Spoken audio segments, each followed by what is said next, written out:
Coronavirus, la pandemia. ¿Cuáles son los síntomas? ¿Cómo se transmite? ¿Qué puedo hacer para protegerme y prevenir la propagación de la enfermedad? Nuevo padecimiento que ha encendido las alarmas de los sistemas de salud. Coronavirus, la pandemia. Gracias por acompañarnos en este programa especial Coronavirus, la pandemia. Bienvenidos. Les recordamos que esta es una producción de la Universidad de Guadalajara que se transmite a través de Canal 44, la señal de todos, y que llega a México y América Latina también gracias a la señal de las televisoras públicas en cada una de estas ciudades. Les invitamos para que se pongan en contacto con nosotros a través de nuestras cuentas institucionales en Twitter y Facebook, @Canal 44 TV, y a través de WhatsApp en el 33 22 42 0690. Hoy estaremos recapitulando sobre la visión global de responsabilidad social a la que se ha convocado prácticamente en todo el planeta para hacer frente a esta pandemia de coronavirus. Estaremos recordando cuáles son estas medidas y además estaremos insistiendo sobre estas medidas para frenar de la manera más rápida y efectiva posible el avance de la pandemia. El objetivo de imponer este tipo de cuarentenas que hemos conocido también en varias ciudades del mundo para evitar precisamente los contagios masivos. Iremos también hasta Canadá, que registra hasta la fecha más de 1,000 muertes y han tensado la economía nacional y por supuesto también los sistemas de salud, aún en un país de primer mundo como Canadá. También iremos a Estados Unidos, estaremos haciendo énfasis particularmente en lo que sucede en Dallas, donde los contagios en esta ciudad tejana continúan en aumento. Hay que decir también una ciudad fronteriza, por lo tanto también es importante seguirla debido al impacto que esto podría tener en ciudades del lado mexicano. Así que de esta manera estamos iniciando a un paso de entrar a la fase 3 en la pandemia en América Latina. Organismos internacionales urgen reforzar las medidas de higiene como el lavado de manos. Cuida tu salud y protege a los demás es el llamado mundial para contener la pandemia COVID-19. Ante la emergencia sanitaria, todas y todos deberán asumir un compromiso, una obligación y un deber. Adoptar medidas que ayuden a contener o mitigar la propagación de la enfermedad está en nuestras manos. Ante el aumento acelerado de enfermos, 2.100.000, 134.200 decesos y 3.300 personas convalecientes en las últimas horas y sin tratamiento ni vacuna, el mejor antídoto para salvar vidas es el lavado de manos. La Organización Mundial de la Salud desde hace una década ha reforzado como política pública internacional el lavado de manos. Hoy, ante un virus de propagación veloz y con 3 epicentros latentes, Estados Unidos con 336.000 personas, Italia con 178.000 enfermos y China con 83.300, extiende también la difusión afirmativa de usar agua y jabón de manera frecuente. La higiene de manos salva vidas y ante la entrada inmediata al escenario 3 en países de América Latina y el Caribe,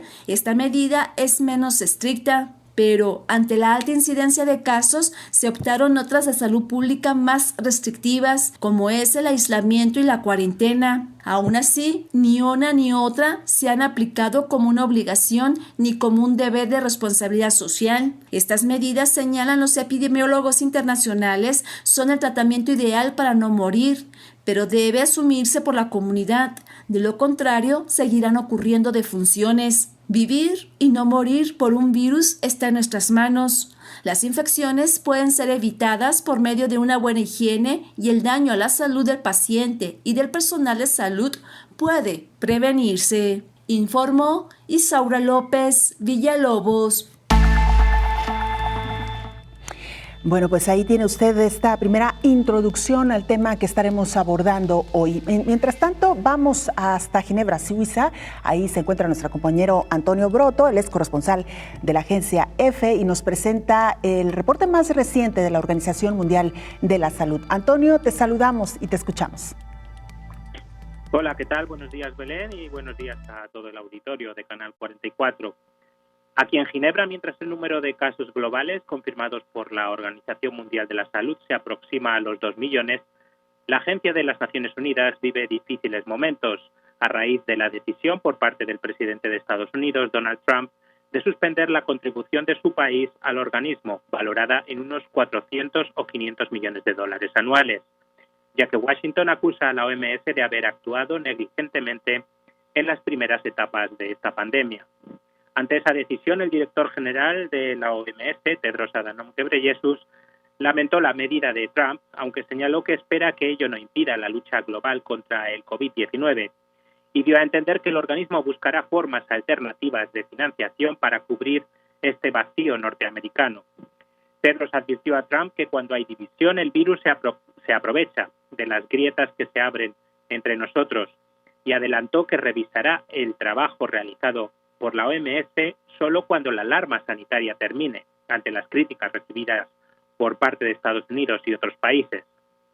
Según sus palabras, sin duda se identificarán áreas susceptibles de mejora y habrá lecciones que aprender, pero por ahora nuestro foco es detener el virus y salvar vidas.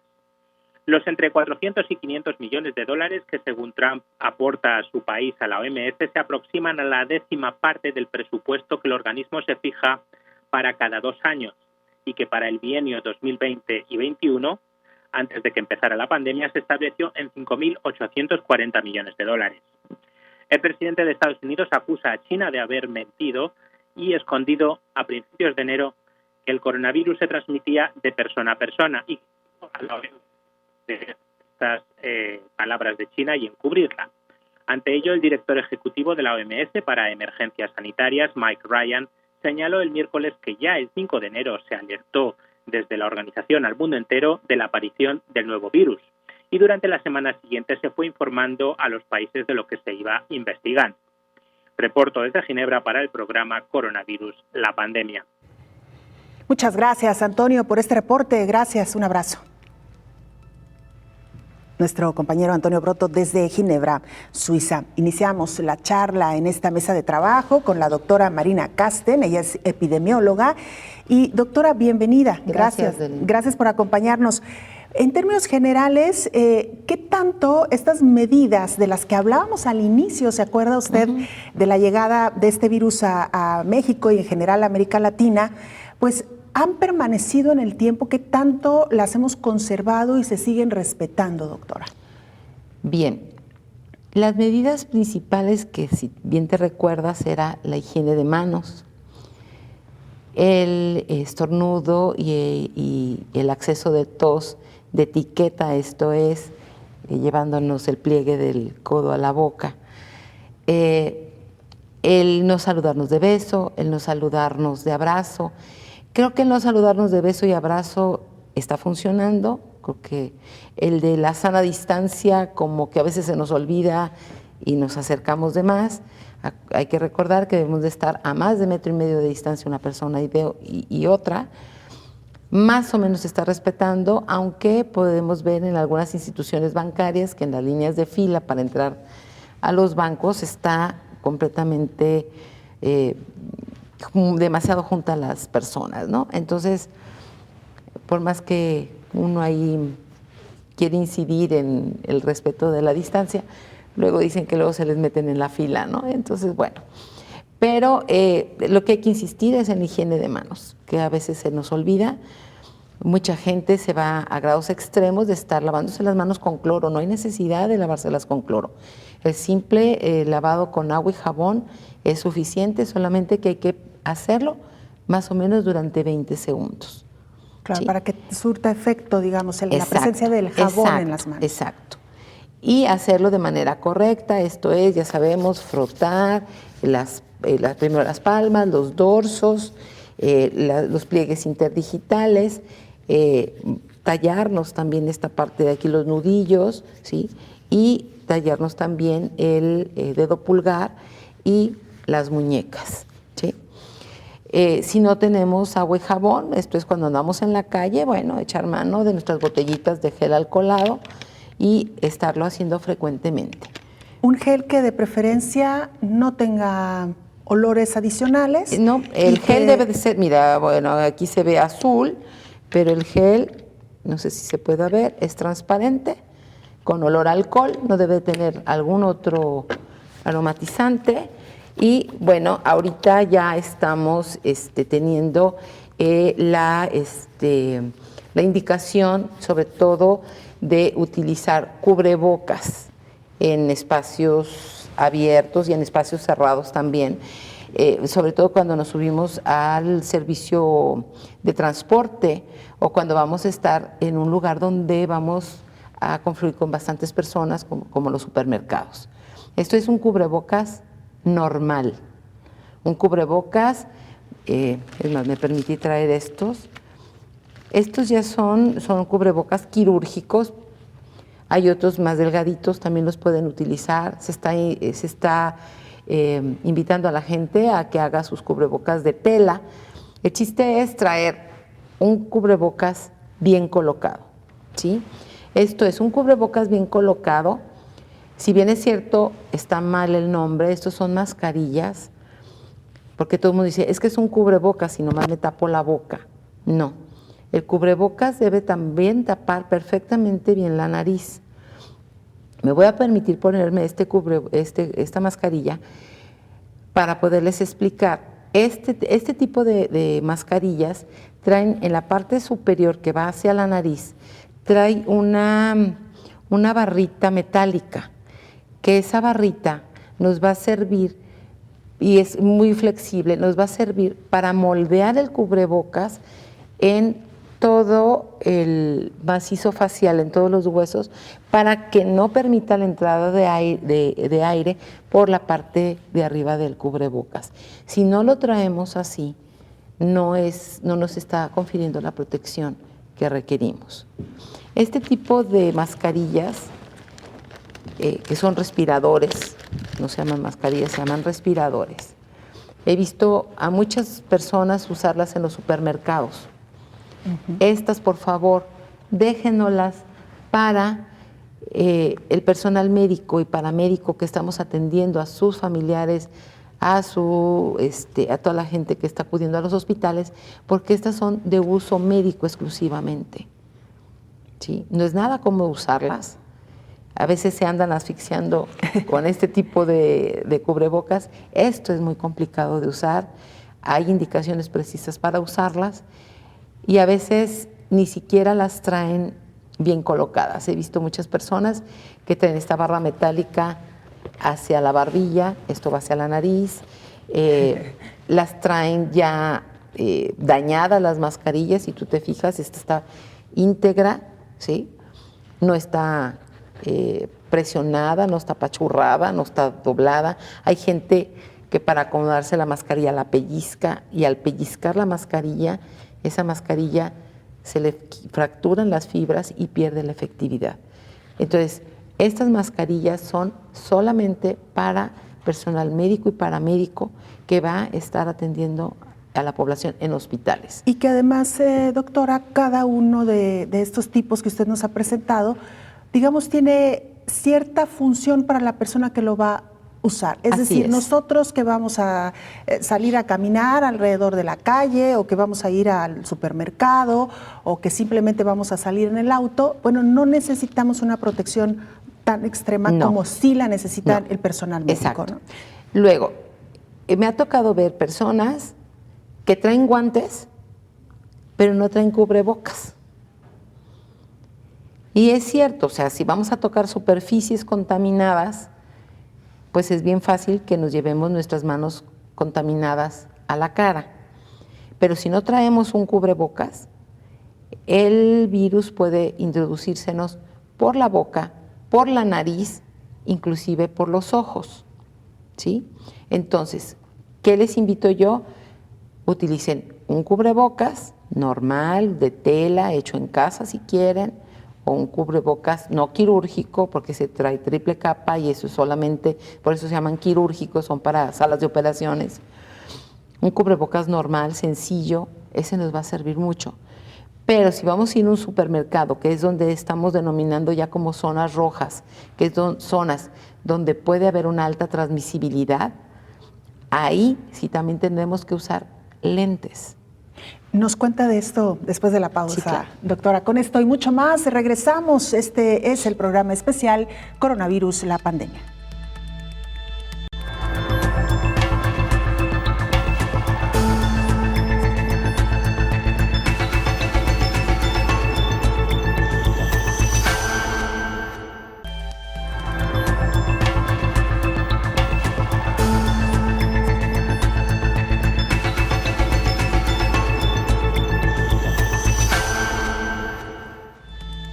pandemia de COVID-19 se divide en 5 fases. ¿Sabe en qué consiste cada una de estas fases? Aquí se lo recordamos. La Organización Mundial de la Salud estableció 5 fases para COVID-19 que dividen los periodos en los que se desarrolla una pandemia. Esto con el objetivo de aconsejar a los países respecto a las medidas que deben de tomar para contenerla y posteriormente recuperarse. Las fases son confirmación, propagación, fin de la primera ola, olas posteriores y fin de la pandemia. La primera fase se trata de la declaración oficial de una pandemia por parte de la OMS, luego de registrar varios brotes de un virus en determinada región y que luego ha comenzado a propagarse a otros países. En el caso del COVID-19, el brote cero ocurrió en Wuhan, China, donde comenzó a crecer para luego extenderse a países vecinos. La segunda fase se alcanza cuando los brotes ocurren de manera simultánea en varios países y la cepa se extiende por el mundo. La tercera fase establece el fin de la primera ola pandémica, lo que significa que los contagios han parado o disminuido en el lugar donde ocurrió el primer brote, tal como ya sucede con China. Sin embargo, continúa creciendo en otros países. A nivel mundial, la pandemia del COVID-19 se ubica actualmente en la fase 3, ya que el epicentro se ha reubicado a Estados Unidos, Italia y España, mientras avanza de manera exponencial en Latinoamérica. La tercera fase también implica el mayor número de contagios en poco tiempo, alcanzando su pico, por lo que los países endurecen las medidas para contener la propagación del virus, declarando cuarentena y cierre de fronteras. Sin embargo, tras alcanzar el pico, los casos comienzan a descender gradualmente. Una vez que esto sucede, se alcanza la fase 4, durante la cual se mantiene la vigilancia y se mide el impacto que ha tenido la pandemia. La última fase es la quinta, el fin de la pandemia, que es declarada por la OMS. Basándose en pandemias anteriores, el organismo internacional señala que esta fase podría alcanzarse después de 2 o 3 años del primer brote, informó Rocío López Fonseca. Un foco de atención en este tipo de pandemia son los barrios o espacios con hacinamiento.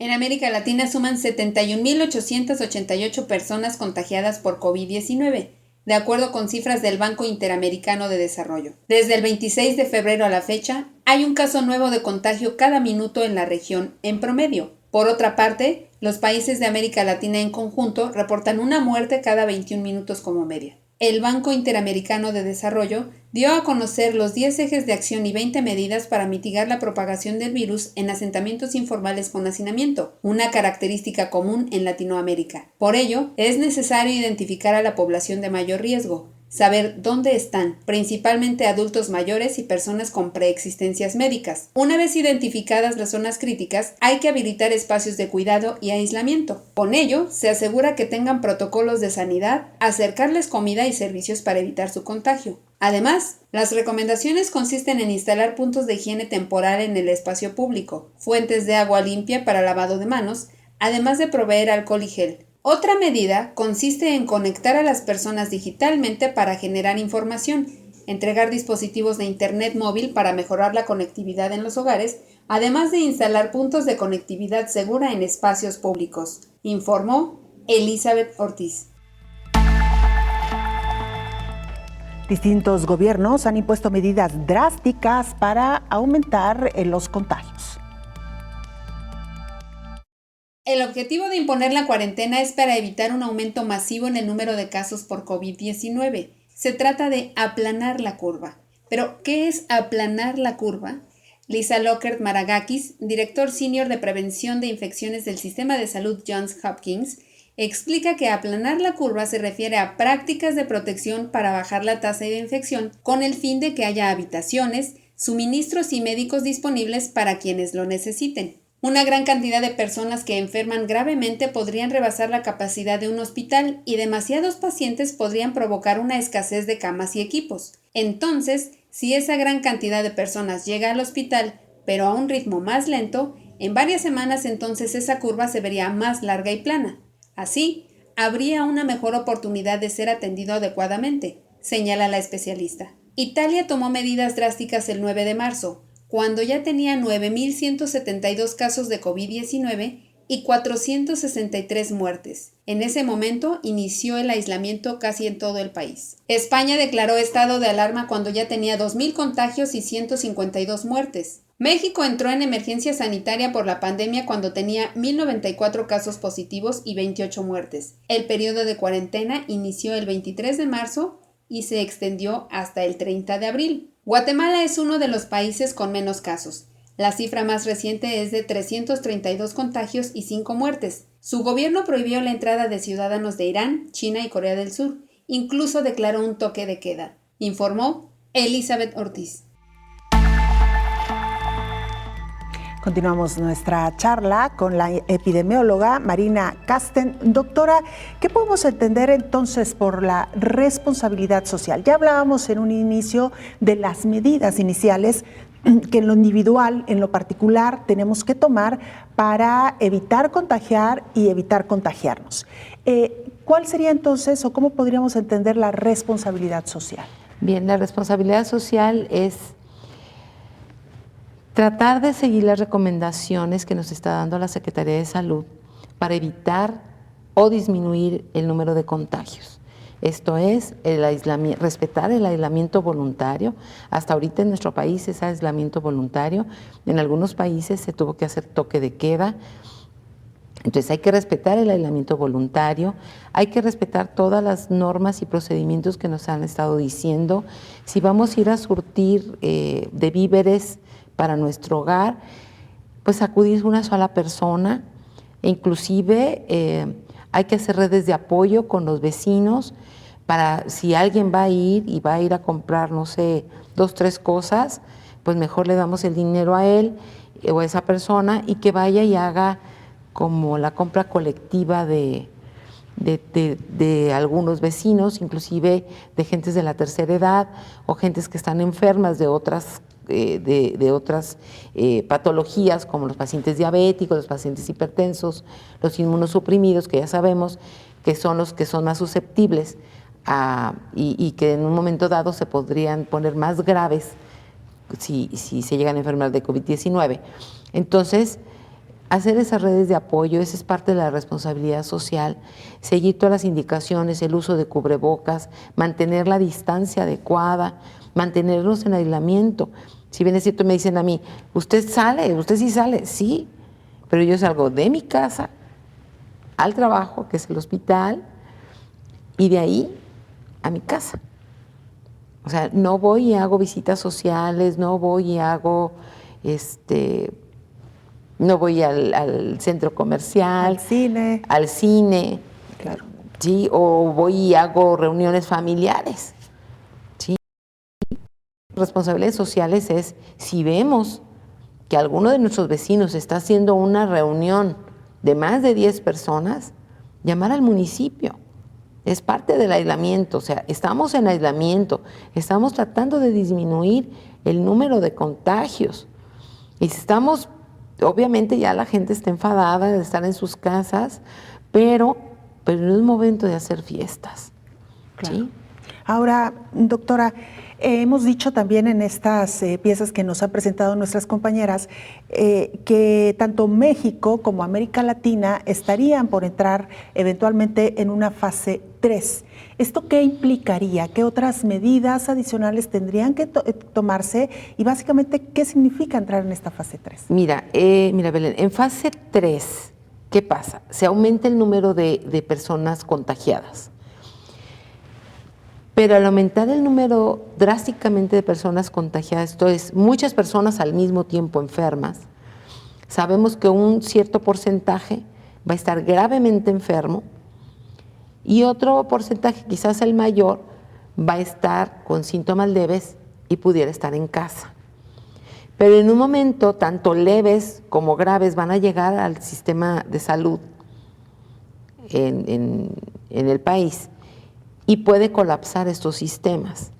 Por eso se están haciendo, la Universidad de Guadalajara tiene, con lo que recién arrancamos, con el call center para que pacientes con sintomatología llamen y entonces se les diga, sí, usted tiene probablemente un COVID, tiene que ir a tomarse la muestra, va al Centro Universitario de Ciencias de la Salud, se toma la muestra y ahí ya nosotros lo derivamos al laboratorio correspondiente, ¿no? Pero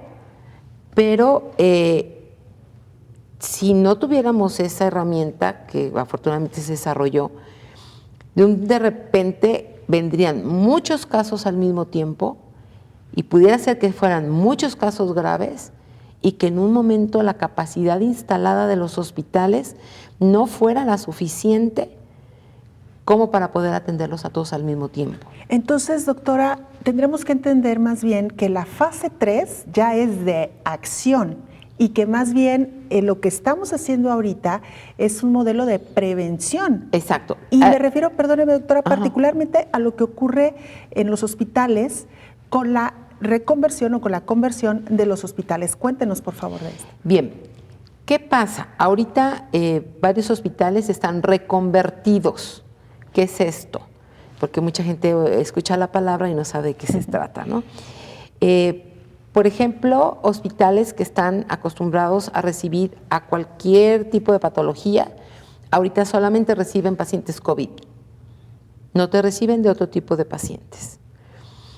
Hay otros que seguimos recibiendo pacientes de todas las causas y pacientes con COVID.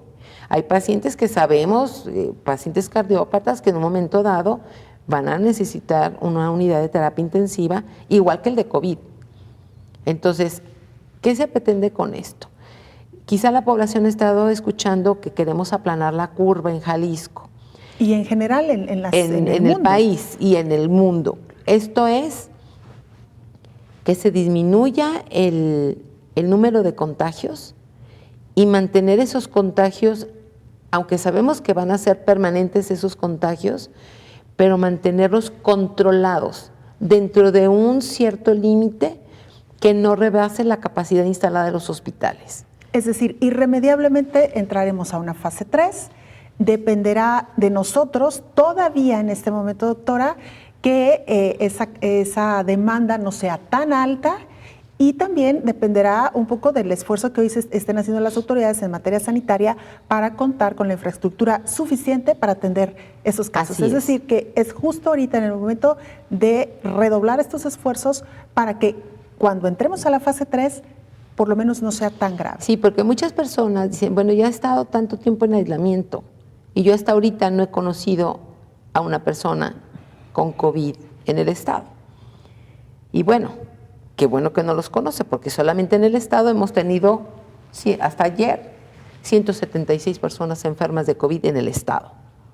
¿Sí? Sabemos, como bien lo dijo el doctor Gatell, que en el país tenemos 5,847 y detrás de ellos, de cada caso confirmado, podemos tener hasta 8 personas que pueden estar enfermas sin saberlo. Esto es, los portadores asintomáticos. Entonces, yo te puedo ver a lo mejor a ti perfectamente bien asintomática y tú ser COVID positivo. Pero si yo no guardo una distancia considerable contigo para estar a hablar, de decir, bueno, esta persona se ve porque sana, nos conocemos, porque hemos tenido trato, porque eres mi familiar o porque eres mi amiga o porque eres mi vecina y, ay, ¿qué nos hace un abracito? Pues sí, pero tú eres portador asintomático. Con esto regresamos, doctora. Si le parece, tenemos que hacer una pausa. Usted no se vaya, volvemos con más.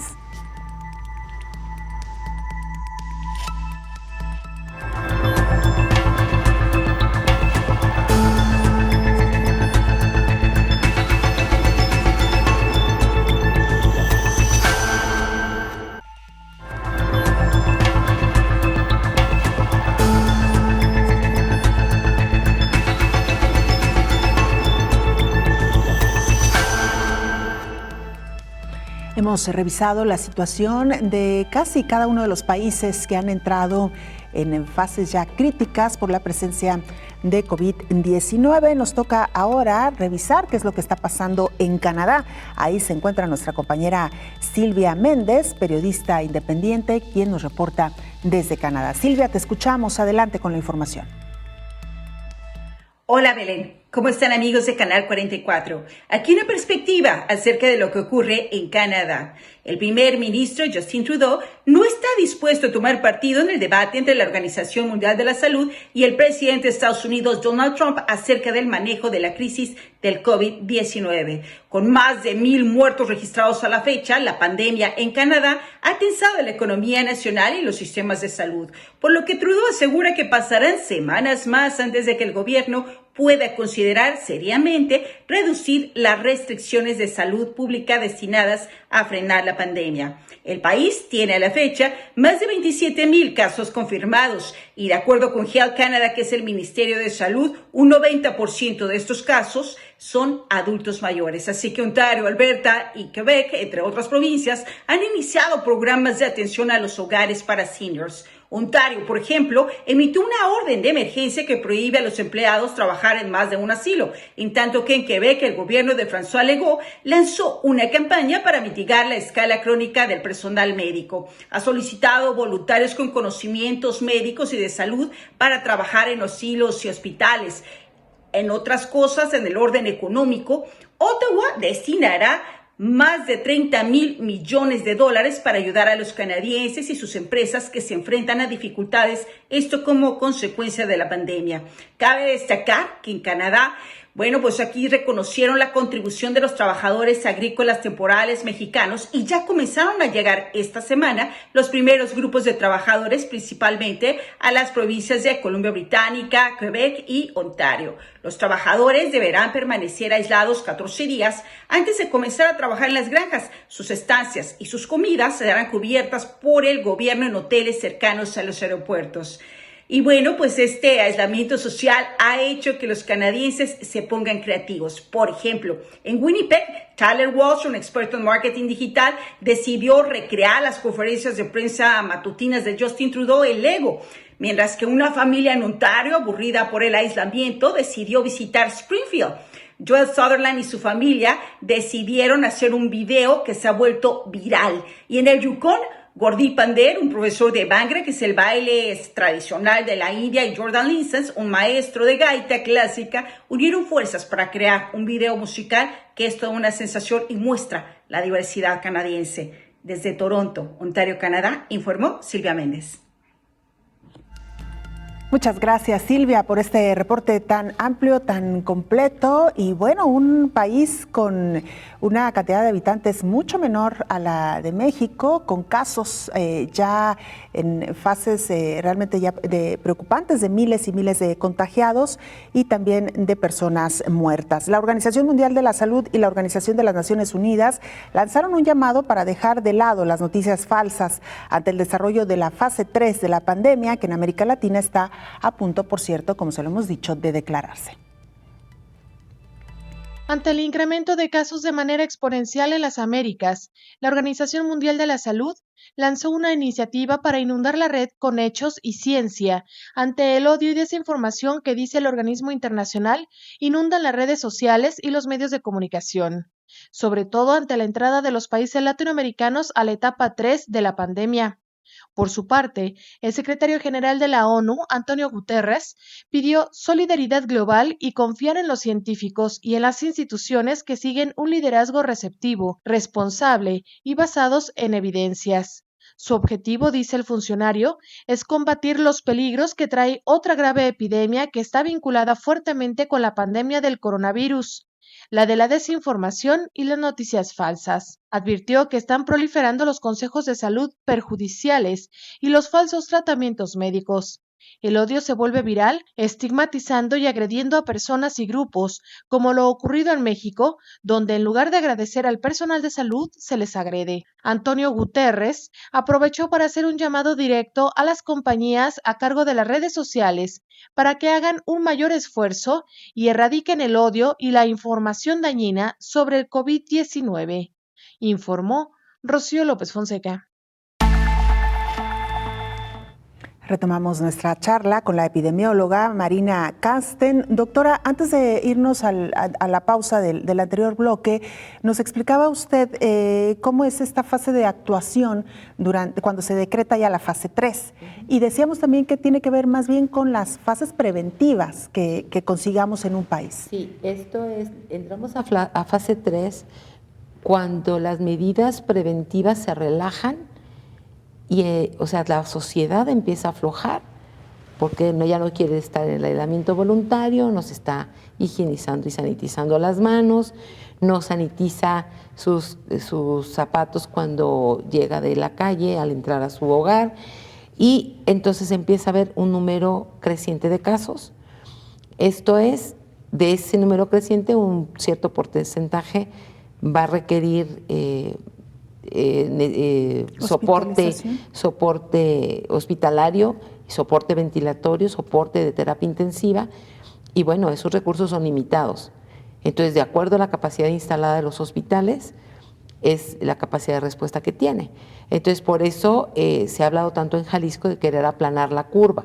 Esto es, que sí haya presencia de casos, pero que estos sean poquitos, y conforme se vayan recuperando, vayan llegando los nuevos que van requiriendo para poder solventar esta situación y poderlos atender de manera adecuada a todos y cada uno de ellos. ¿Hay alguna lección que debamos aprender de otros países, doctora, donde vimos pues este desbordamiento de casos? Sí, y lo vimos en Italia. Lo vimos en Italia. Ellos entraron en fase de aislamiento voluntario, que después se hizo toque de queda, ya fue orden militar.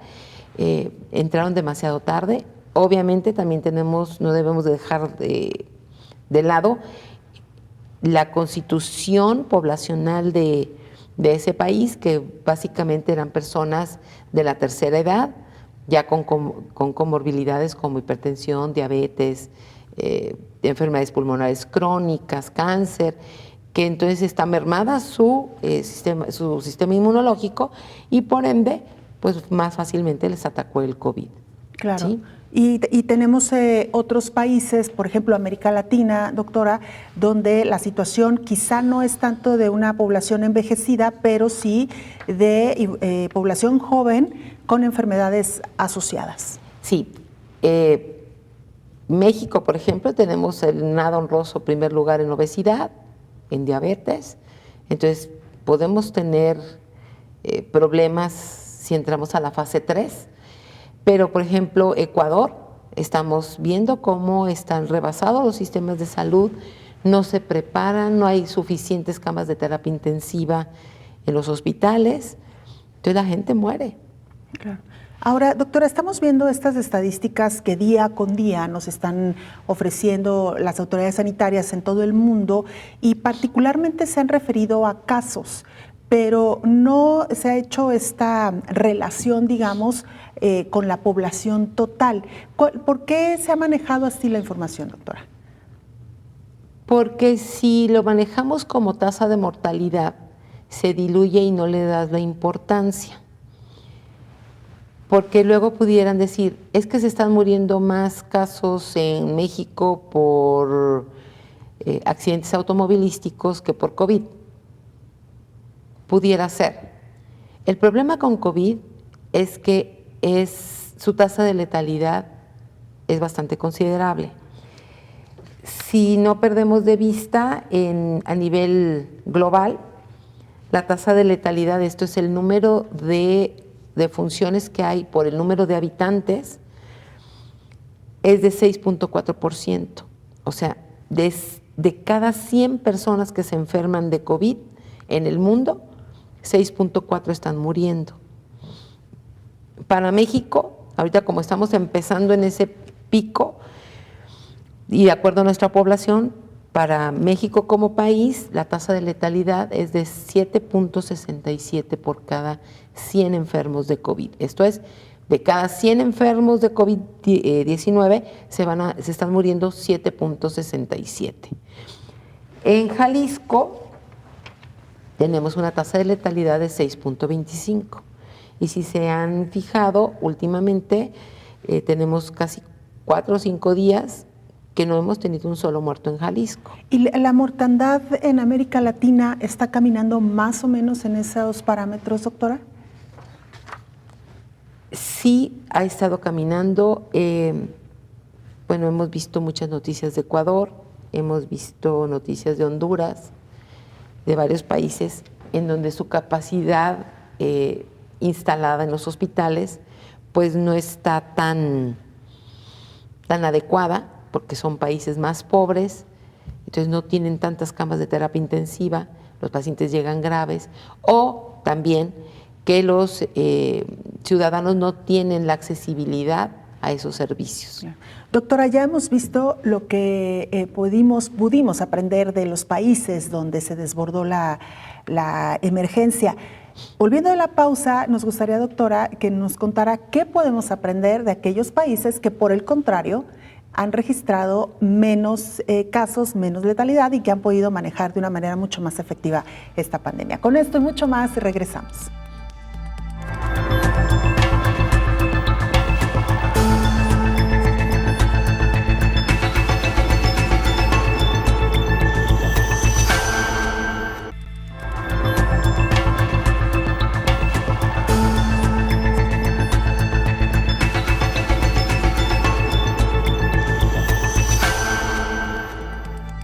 Nos da mucho gusto saludar a nuestro compañero Edgar Olivares, corresponsal en Dallas, Texas, quien nos informa, nos reporta lo más reciente ocurrido en esta ciudad. Edgar, te saludamos y te escuchamos.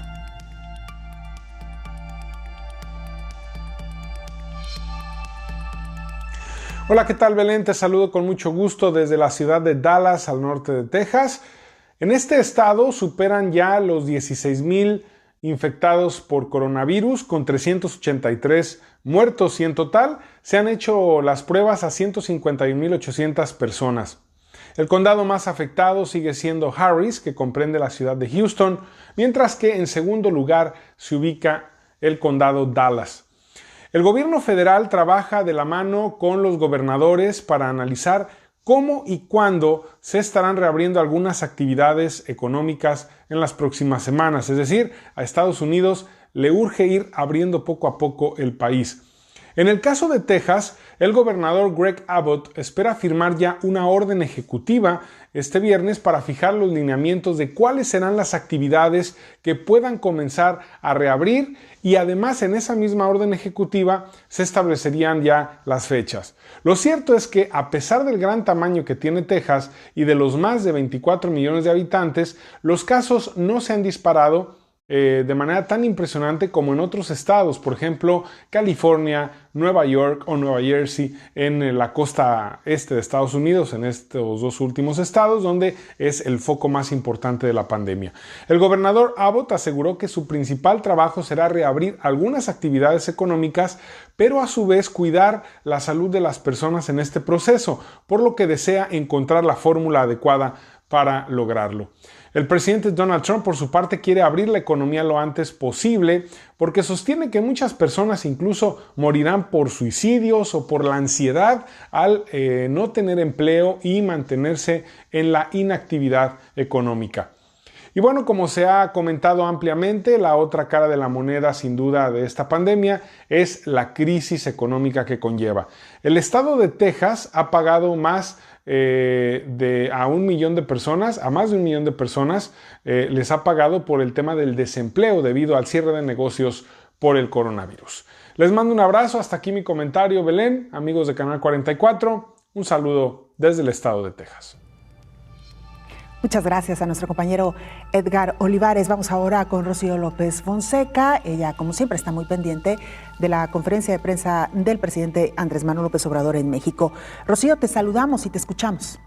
Gracias, ¿cómo están? Así es, y el día de hoy el subsecretario de Prevención y Promoción de la Salud, Hugo López-Gatell, después de una exposición de las acciones que se ha realizado para mitigar la pandemia, explicó que cada región del país presenta diferentes niveles de intensidad en la transmisión de la enfermedad, por lo que el 17 de mayo se levantarían restricciones en 979 municipios de México, incluido el regreso a clases. En el resto del país, las medidas de sana distancia van a continuar hasta el 30 de mayo, para regresar el 1 de junio de manera escalonada a las actividades. Aquí escuchamos al doctor López-Gatell. Regionalizar la intensidad de estas medidas. Con el mapa municipal lo que apreciamos es zonas sin transmisión o zonas de mínima transmisión. Para fines prácticos es como que estas zonas están en fase 1 y en fase 1 son tan pocos los casos que se puede utilizar contención y no medidas masivas de mitigación. Contención. Detectar casos sospechosos, diagnosticarlos y ponerlos en aislamiento a ellos y a ellas y sus contactos. Cuarta medida, que también es nueva, la recomendación, segmentar la movilidad en el territorio nacional.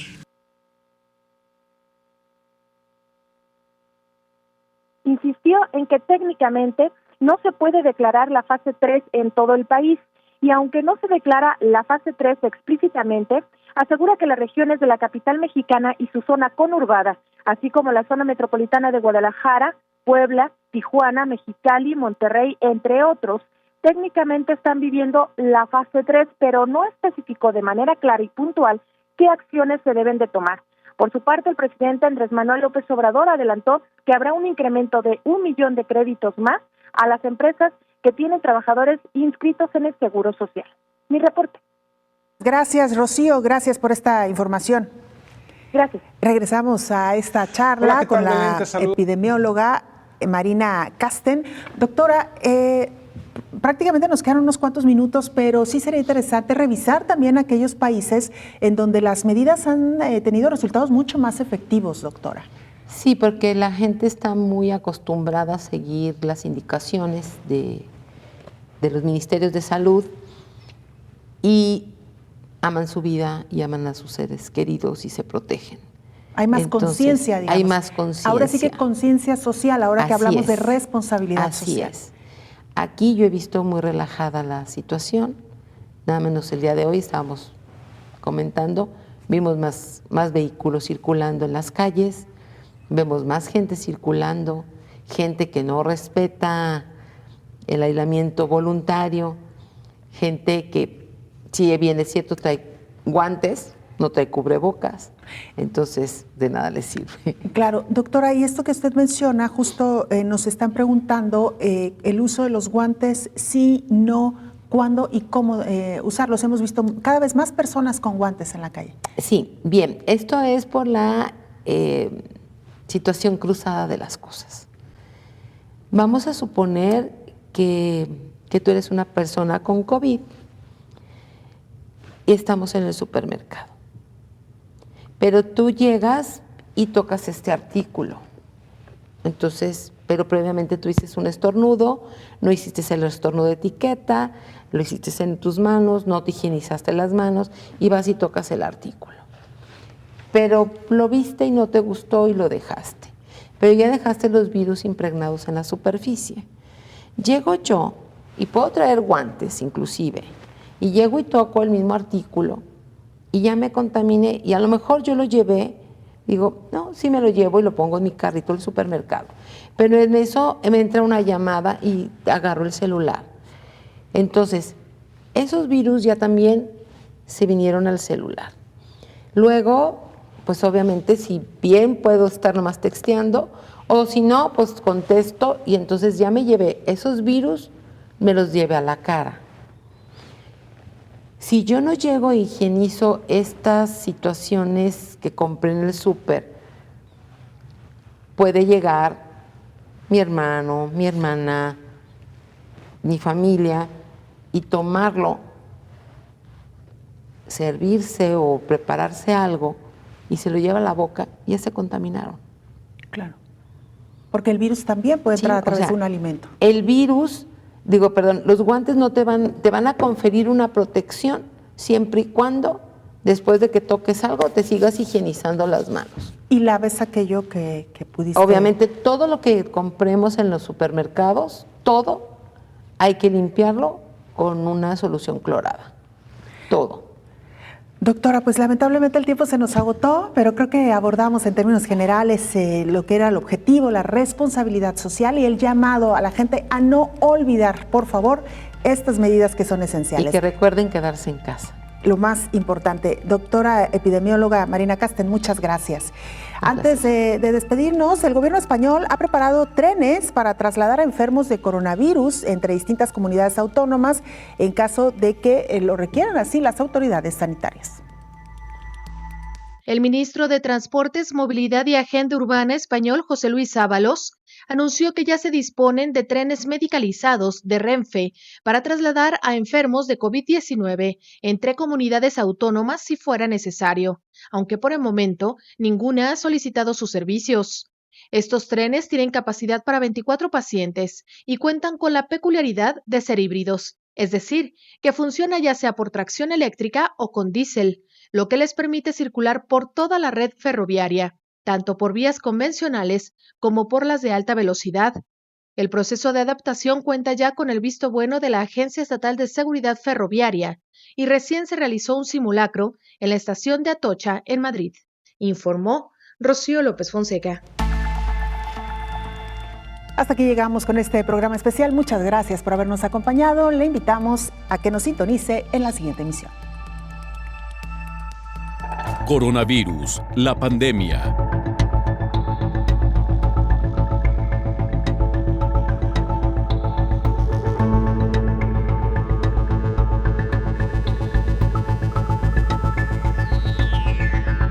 Coronavirus, la pandemia.